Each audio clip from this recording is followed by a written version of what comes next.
Salut, aujourd'hui vidéo un peu différente de d'habitude, c'est pas du cinématique sur de la Tamiya ou du crawler ni sur ma moto, c'est la présentation du TRX4M dont on n'a pas beaucoup d'infos en France et que les Américains ont réussi à avoir un peu en anticipé. En tout cas nous il sera disponible le 9 décembre.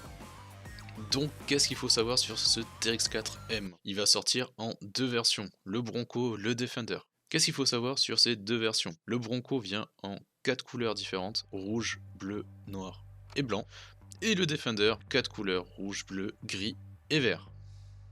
Qu'est-ce qui différencie ces deux versions? Donc on voit que le châssis en fait c'est le même empattement, la même largeur de voie, c'est les deux mêmes châssis avec la même électronique dedans. Le Bronco est plus court, il est moins haut comparé au Defender, et tout ça est dû essentiellement au pare-choc et galerie de toit du Defender. Ce qui change niveau caractéristique, niveau franchissement, c'est les angles d'attaque et les angles de fuite. L'angle d'attaque du Defender est de 52 degrés contre 54 pour le Bronco, ce qui signifie qu'on pourra attaquer des côtes moins importantes avec le Defender qu'avec le Bronco. L'angle de fuite est là aussi plus faible sur le Defender. Après, ce qui différencie aussi les deux véhicules, c'est les roues complètes, l'ensemble jantes plus pneus. Le Bronco, lui, possède des BF Goodrich, le Defender a les Canyon Trail. On verra que ça peut être une problématique à la fin de la vidéo. Les deux véhicules emportent la même électronique, c'est-à-dire un moteur 180 en 87 tours, ainsi que le même ensemble récepteur-variateur qui gère aussi l'éclairage du véhicule.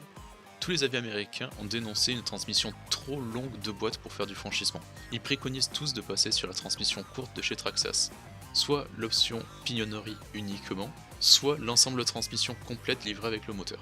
La différence entre les deux, c'est juste l'agrément du montage pour l'une ou pour l'autre. La deuxième option que je préconise, c'est de tout passer sur roulement. D'origine, le véhicule est sur palier lisse, ce qui peut nuire à la fluidité du mouvement du véhicule, et donc au réalisme lors du roulage.